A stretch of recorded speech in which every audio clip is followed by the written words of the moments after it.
My hand was now shaking, the old pepper box's battered parts rattling so loudly that I had to cradle the gun in my arms to hide the sound of my nerves unraveling. Coonan's pistol lay on the barn floor. By the time the man belted his pants, I had gripped the pistol with both hands and turned to the next loaded barrel. Coonan reached for his gun, and I fired again. Welcome to Deadman's Hand podcast, where we examine the life of Wild Bill Hickok and delve into the stories that made him a legend. In this episode of Deadman's Hand, I share chapter 2 of the novel, which delves into Hickok's childhood, most of which we only have a circumstantial understanding of. We do know about his family that it does go back to Stratford-upon-Avon in England, Shakespeare's own home, and then to colonial America and the Revolutionary War, and eventually his family moved out east. His father was a good, serious, and religious man who helped in the struggle against slavery by allowing his farm to be used as an important stop in the Underground Railroad in Illinois. While this book falls under the genre of historical fiction, all of it either happened or could have happened, while never veering from the historical and personal context of Hickok's life. Now, this chapter does take some artistic liberties about exact events, though the characters and circumstances of what Hickok's childhood are very close to the truth. Let me just say that we appreciate your support by just listening to our progress on our multimedia project that we are calling Deadman's Hand. When everything is all said and done, this project will have resulted in several products. One is a docudrama, as I've discussed about before, about Hickok's life. 2 novels about Wild Bill, including the one that you're hearing now. An original album of music, and this continuing podcast. Now, this may be the last free chapter I put online. That could change. I might post one more. However, if you subscribe and provide your email address, I will send you each audio chapter as it is completed, so that you have the opportunity to give us a review when the book actually comes out. Now, our target is May. That could change, but that's our target at this point. So, if you want to continue hearing this novel in audio format as it progresses, be sure to subscribe, and we appreciate your support. Deadman's Hand, Chapter 2, by Jerry Allen Heidela and Daniel Heidela. I grew up on a farm in Illinois with 3 older brothers, 2 sisters, and an adopted sister named Hannah, though our farm was anything but typical. We served as a stop for the Underground Railroad, helping to hide and sometimes transport escaped slaves fleeing from their captors and bounty hunters on their way to Canada. You might think that would be thrilling for a 12-year-old, but it only meant more work and the added responsibility of keeping watch on top of my usual farm chores that began at dawn. I longed for an escape, whether it was in the nearby woods for hunting, exploring with my older brothers, or accompanying my father to Homer, the nearest town.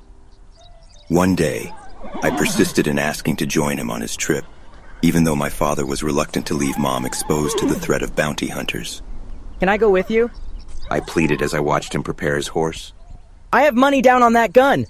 The image of the rifle in the storefront window lingered in my mind, its brass plating gleaming. I could almost feel the weight of the Harper's Ferry in my hands, imagining the accuracy and speed it would offer compared to the old flintlock passed down to me. I can't help but wonder how differently my life would have unfolded if my father had granted my wish that day. You stay here and help out like your brothers. My father instructed, his tone heavy with responsibility. I need you to keep an eye on your sisters and mother, and Hannah. Do you understand? I understood all too well. The risks we faced were constant, especially after we had adopted Hannah, who arrived one day with a group heading to Canada. Her parents were dead, and abolitionists had rescued her from a similar fate. I remember seeing her for the first time. She was slightly older than me, but taller, nothing but skin and bones covered by rags. Her frightened eyes regarded us as if we were monsters. My parents refused to send her on to Canada before they had a chance to help her regain her strength, even though she remained withdrawn, retreating deep inside herself to escape the dread and ugliness of her past. A year later, she became part of the family, someone who scolded me like my other sisters for my manners, doing so with a smile that made me want to hug her, though I dared not. Yes, I understand, but it's just not fair. I protested, frustration boiling over. You took Horace last time. You'll do what I say, boy. My father's voice rang out from atop his horse. Get your rifle and keep watch. While you do that, make sure to weed the berry garden for your mother. I expect it done by the time I return. As I surveyed the fields where my brothers toiled, I found consolation in a less demanding chore. After my father left, I walked to the neglected berry garden outside the kitchen window. The overgrown weeds felt like the futile struggle of farm life, a battle against nature that never ceased, never paused, never allowed for a moment of peace. The sense of baking wafted from the nearby window. I knew better than to intrude on my mother's and sister's space, so I picked up a hoe and began clearing the garden, all the while yearning for the freedom of the woods and the thrill of the hunt. My gaze drifted toward the forest, hoping to catch a glimpse of wildlife or find any reason to abandon my responsibilities. Instead, I saw my brothers disappearing into the woods, rifles in hand. They must have planned this all along, ready with their guns the moment Dad left for town. I considered calling out to them, trying to convince them to wait for me, but that would only alert my mother. My father's voice echoed in my mind, reminding me of my duty to protect my family. I know. I muttered to myself, trying to silence that internal voice. Frustrated and restless, I sat down among the weeds and began to eat strawberries while plotting my next move. If my older brothers refused to take me to town, I decided I would use my knowledge of their hunting trip as leverage. If they didn't want to include me on the next outing, they could face Dad's fury. Suddenly, the distant sound of thundering hooves startled me. I knelt, my head barely above the weeds, and saw someone approaching our farm at a frantic pace. It was Jacob Coonan, a local farmer known for his drunkenness and cruelty, especially toward his family. Mom had us pray for his family nearly every night. Why was he coming to our house? Coonan slid off his horse and stumbled, but managed to regain his balance as he barged into our home. Although he knew about our farm's secret operations, he had never interfered. My father never mentioned him when discussing external threats to the Underground Railroad. Sure, Coonan caused mayhem in town when he drank, but he was no slave hunter or bounty hunter, unless he had run out of money for booze. I slipped unnoticed into the house and hid behind my father's chair in the living room, listening as Coonan demanded to know about hidden slaves on our farm.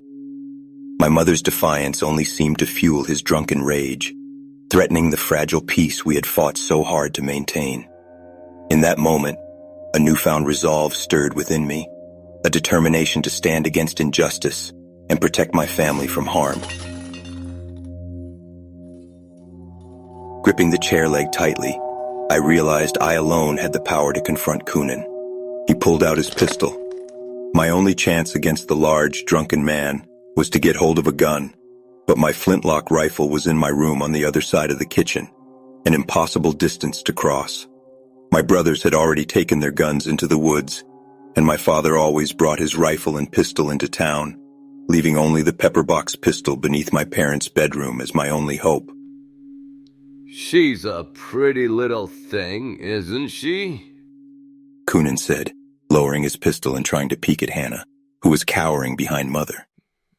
How old is she? Step back, Mr. Coonan. My mother said, thrusting her hand a few inches from his face. Move back, and I will tell you anything you want to know.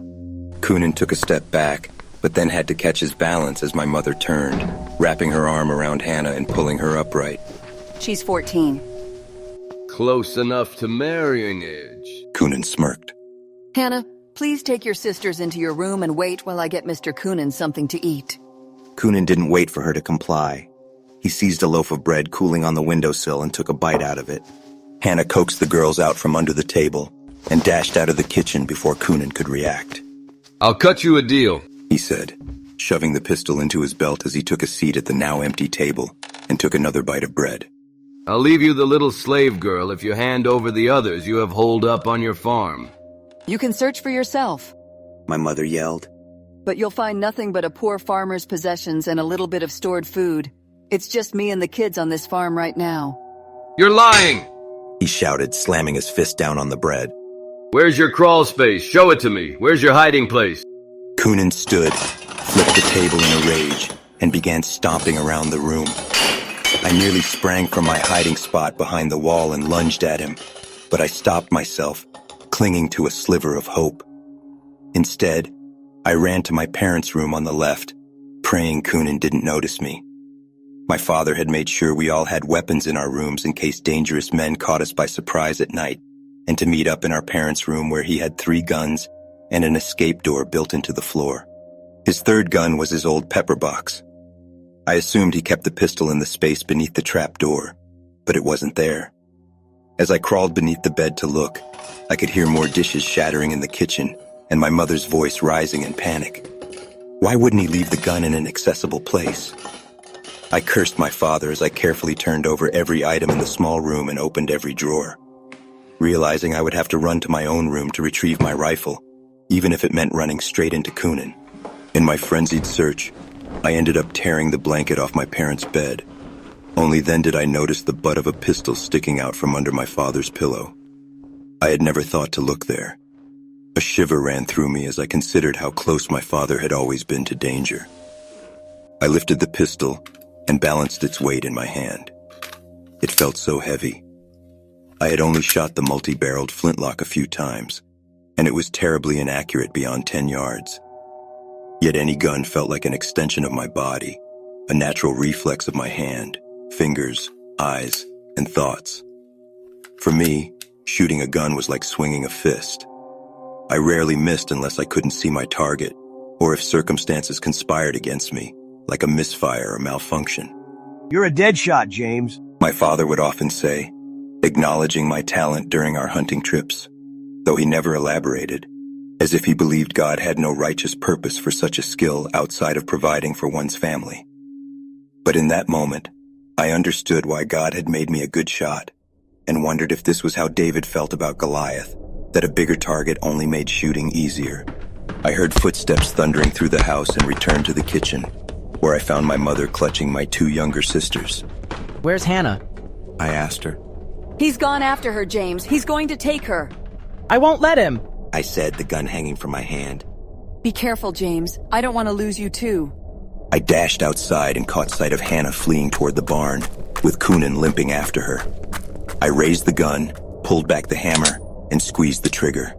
The flint sparked, and a shot echoed across the farm, halting Coonan in his tracks.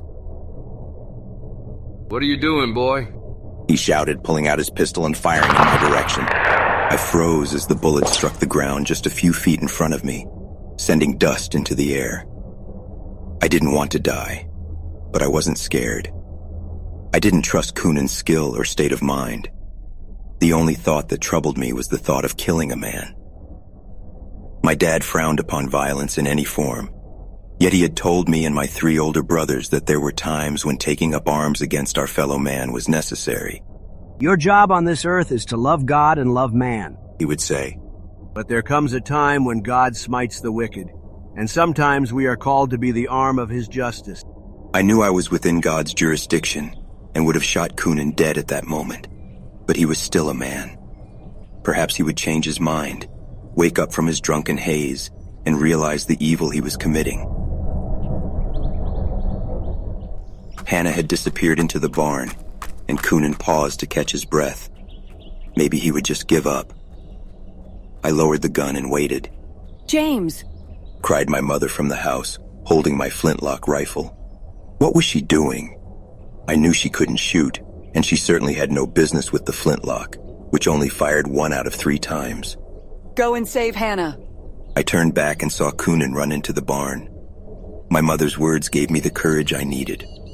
Until that moment, my thoughts had been filled with hunting, swimming, and eating fresh pie. Now, Hannah's life depended on me, and I ran to save her. The barn was dark, and I was momentarily blind until I spotted Hannah, trapped between Coonan and the wall where the tools hung. He grabbed her, threw her to the ground, and jumped on top of her. Get off of her or I will shoot you dead. I screamed. You best leave us alone, boy. You ought not to see this. I lifted the pistol, rotated the barrel, and pulled back the hammer, aiming as if I were shooting the eye of a squirrel to minimize my error. I couldn't afford to actually kill the man. Though I would be in God's favor for saving Hannah, the LaSalle County Sheriff would have questions, likely investigating the commotion on our farm and taking Hannah into custody himself. Besides, I had no interest in cleaning up brain matter and blood, knowing the mess of slaughtering farm animals all too well. Coonan placed his hand on Hannah's leg and began kissing her neck. I dropped the hammer. Flint sparked. The pistol discharged, filling the barn with black powder smoke. I couldn't see at first, but Coonan's head was bare, his hat several feet away, no doubt torn by the bullet I had just fired.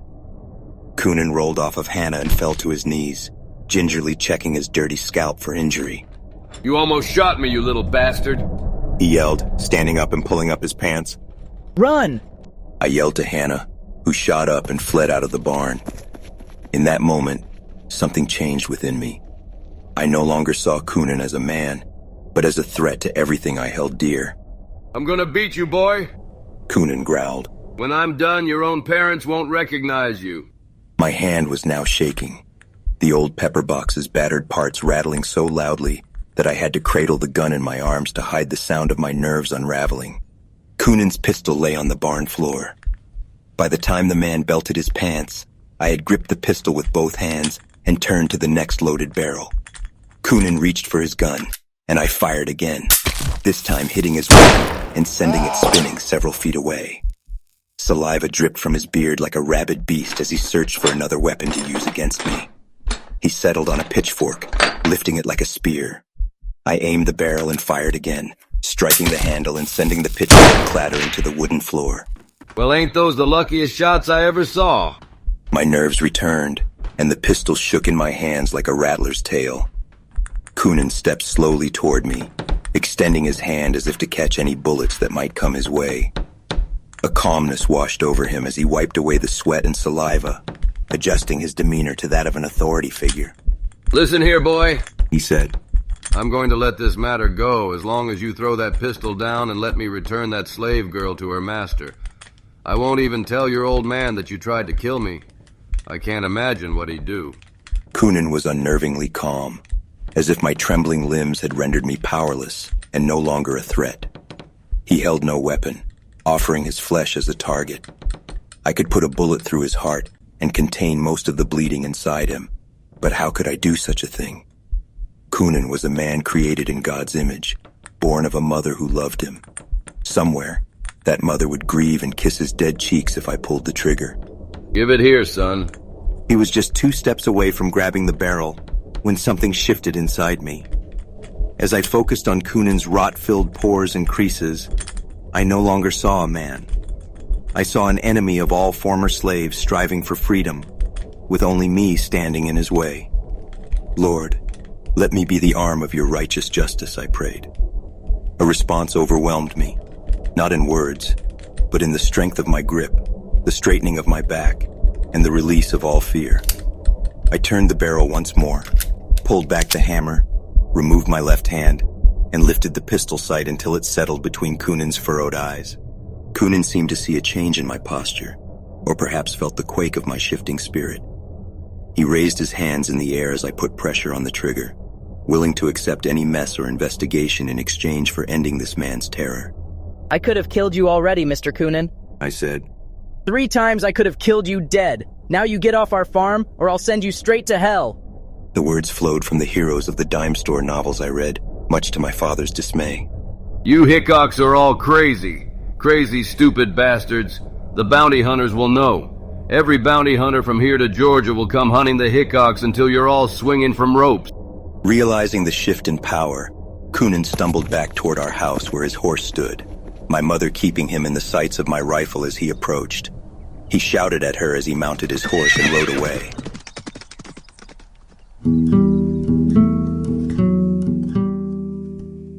I hate him, Dad. I told my father that night, after recalling every detail. If not for the influence of the local Quakers, my dad would have beaten me for saying such a thing, and then would have beaten my brothers for abandoning the farm like good Presbyterians. But he hadn't laid a hand on his sons for 3 years. The rot of that man's soul is a disease, James. He yelled, grabbing the blanket as if to wring the life out of it. You murdered him in your heart. In God's eyes, there is no difference. I wept, hoping my father would be proud that I saved Hannah from further abuse. Mother entered the room with Hannah just behind her. He did good, William, She said. He was the only man on the farm, and he acted like it. Maybe next time you won't put us all at risk by leaving us alone. Oliver, Lorenzo, and Horace were supposed to be here. My father replied. Jacob Coonan would never have considered such a brazen thing if they had been around. Coonan was drunk. He didn't care who got in his way. But what if it's a bounty hunter next time? My mother responded. We just need to be thankful James stood up to him and nothing worse happened. This underground railroad has made life too difficult. I don't know how much more I can take. My father stood at the accusation, setting his hand on the doorframe, bearing the weight of a violent and hateful world on his shoulders. A weight I would understand all too well one day. I am doing what is right in God's eyes, and that is what I expect from James, no matter the cost. My mother sprang from the bed in rage. No matter the cost? Are you serious, William? Don't I get a say in what we sacrifice? We almost lost Hannah today. We need to leave this cursed land. We should go west, where there isn't a slave trade, or back east where life is simple. This struggle to do what is right is our life. My father replied without thought, as if obligated to a contract. This is our mission. This is our fate, be what it may. Mother stormed out of the room, as she often did when her concern for our family conflicted with my father's concern for our moral obligations. But I said nothing, knowing it was pointless to defend my actions, yet still convinced I did the right thing. To please God and my father, I would have to forgive Jacob Coonan, a spiritual act that required a grace and resilience my father possessed, but I didn't understand. You shot well with that pepper box, James, said father before leaving my room. I was shocked. Was he actually complimenting my use of his firearm? It's not a reliable shot. I need to be point blank to hit my target. That is why it is my bed weapon. It shoots to the left. I said, wiping my eyes. But it only had 4 shots, He said, his voice soft. I discharged the other 2 the night the bear came rummaging through the feed you left out. I never reloaded it. I felt the moisture in my mouth evaporate as I remembered shooting 4 shots before finally chasing off Jacob Coonan, who assumed I had 2 more loaded barrels. He would have killed you, James. Father continued. If you find yourself in a situation like that again, be prepared. Check your weapon, even if it takes time you don't have, because sometime you never get back. Okay, I understand. Threats loomed over our farm for the next 2 years, as the flow of escaped slaves to Canada increased daily, and the fabric of the country continued to rip apart into opposing sides. No intruder ever breached our household again, even though Father took on more responsibility for transporting wagon loads of ex-slaves in the dead of night to the next stop toward Canada. He had no choice but to take Oliver, Lorenzo, Horace, and me along to defend the souls we transported, shooting in the dark at the sound of bounty hunters on our trail. They were easy to spook at night, knowing the only thing between them and hell was a bullet they would never see, much less hear. The pressure of these dangerous runs, combined with the demands of daily farm life, proved to be more than our frail father's disposition could handle. He should have never moved to a farm. He should have stayed away from risk-taking and controversy. He should have remained in seminary or continued running a shop out east. Each day, he moved slower and grew quieter, as if planning his own escape from the corrupt grip of this earth. One day, he decided to send us into a panic by revealing his plan to secure Hannah's future by marrying her off. She's too young. Mother argued. She's hardly had a chance to be a child. Father looked at the family Bible sitting on the table in front of him, still open from his early morning reading. She's 16, nearly 17. He said without emotion. You think she's young because we've only had her for a short while. She needs her own protector, her own future. he said with finality. My 14-year-old heart was crushed. I had been secretly hoping that Hannah would remain on the farm long enough for me to take her away, to steal her into the Rocky Mountains where neither man nor beast cared for the color or creed of its inhabitants. But in less than 2 weeks, Father continued to demonstrate his efficiency for trafficking ex-slaves by finding Hannah a suitor in Edwin Williams, a freed slave and local farmhand who dreamed of moving east to pursue a career in medicine. Before leaving town, Edwin took Hannah to our farm to say goodbye. I didn't want to see her and only came out after she called for me. As I sheepishly approached, she pulled me into her arms. By that point, she was truly a woman, soft, intoxicating, and strong, and she squeezed me until my heart broke inside my chest. You are my knight in shining armor, She said, releasing me forever. I'll never forget what you and your family did for me. Thank you for saving me that day, and thank you for not killing him. I know he was good as dead in your hands. I am glad I don't have the memory of death on this farm. I will always picture this as my home. When I imagine my parents alive, I choose to think of them living here, sitting on the porch watching the corn grow. I was dizzy as Father escorted her to the coach where her husband awaited. I thought about that moment the rest of the summer, only adding to my intolerance of the familiarity of my daily farm routines. I was sick of the same faces, the smell of farm animals, the rows of corn and wheat, and even sick of the woods I knew as well as the farm. I could no longer lose myself in the state of Illinois, and I would have come up with my own plan to leave if Oliver hadn't already come down with a case of gold fever and planned on moving to California. They're pulling gold nuggets straight from the streams. Oliver shared with Lorenzo, Horace, and me behind the barn. You're lying. I said, hoping it was all true. That's the honest truth, James. I spoke with prospectors traveling all the way from New York, heading west to stake their claims. We're fools to let this opportunity pass us by. Lorenzo and Horace agreed and started arguing about how much money they had between them and how much more they needed to raise to join him. Oliver, on the other hand, knew exactly what was required. He showed us $127 in cash, more money than we had ever seen in our lives. I've been saving every cent for the past 2 years, he said proudly. He emphasized that if we were serious about following him, we needed to get serious about saving. Why didn't you tell us sooner? Lorenzo asked, indignant and red-faced with envy. Yeah, we could have started saving when you did, added Horace, who was the worst with money. I would have laughed if I hadn't been so disappointed at the thought of Oliver leaving us behind. You would have told Father, Oliver argued. There's no way all of you would have kept it a secret. This was my only chance. You want to be rich, Oliver? Father said, stepping behind the barn and shattering Oliver's dream. Is that what you're hoping for? And I suppose you plan to lead your 3 brothers down this same road to hell? Actually, I was hoping the whole family would soon follow me. Oliver replied, unable to meet Father's angry gaze. Instead of digging up corn, we could be digging up gold. One good season of mining, and you wouldn't have to work for the rest of your life. This life is too hard on you. We all see it. You want me to abandon the good Lord's work?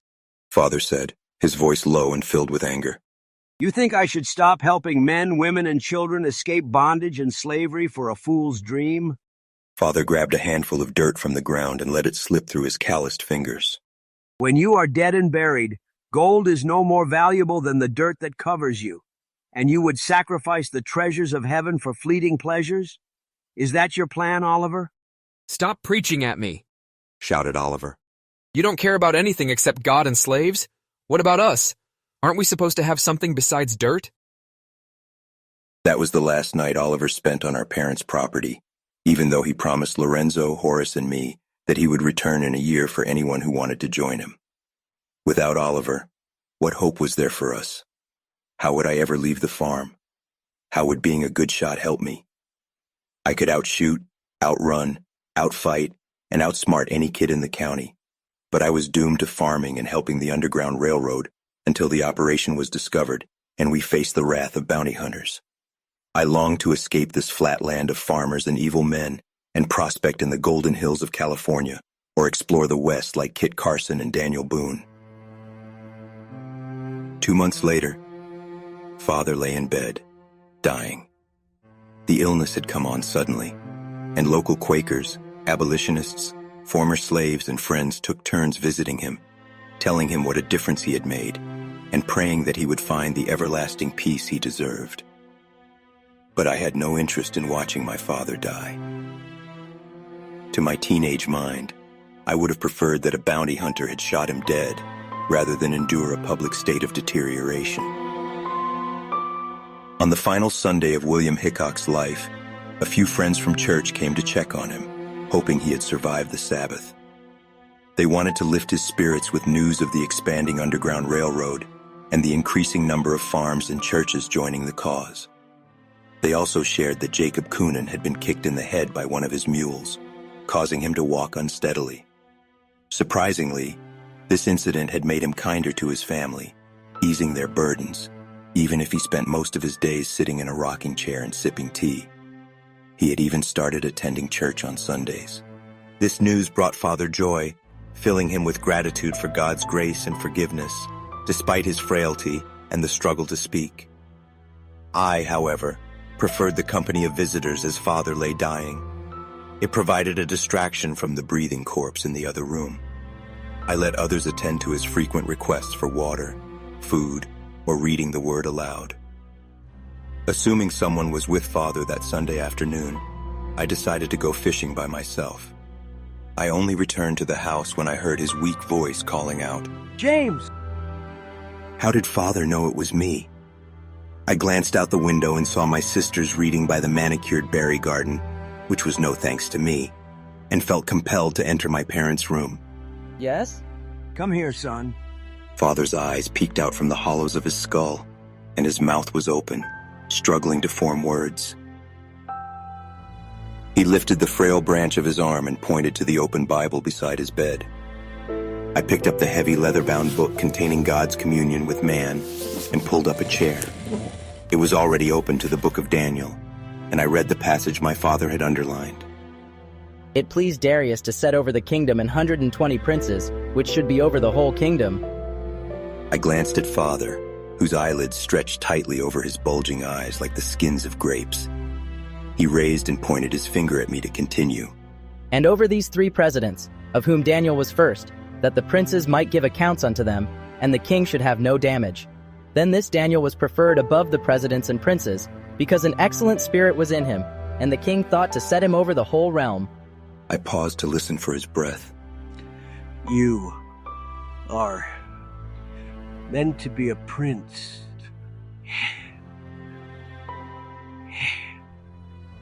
He said, summoning the last of his strength. Not a peasant. The difference, James, is in here. He placed a hand on his own chest. That night, Father died, 10 days before my 15th birthday. As Mother cried and called for us to say goodbye, I remained in bed. I hated Father for his weakness and for dying so young. I hated my brother Oliver for heading west to seek gold without me, leaving us to watch Father die. I hated Hannah's husband for taking her far away, ensuring I would never see her again. I hated the pro-slavery people moving into our state, complicating our lives. I hated the anti-slavery people for hastening Father's demise. By the time I finished listing those I despised, I heard Father's voice admonishing me, as if my thoughts had caught his spirit mid-flight to paradise.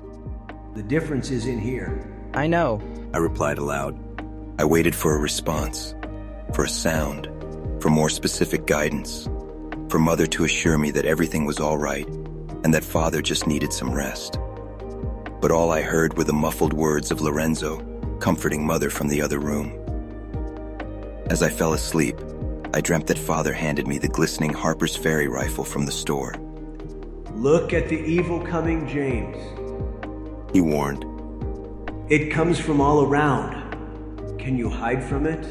Can you outrun its reach? Who else will stop it but a righteous prince?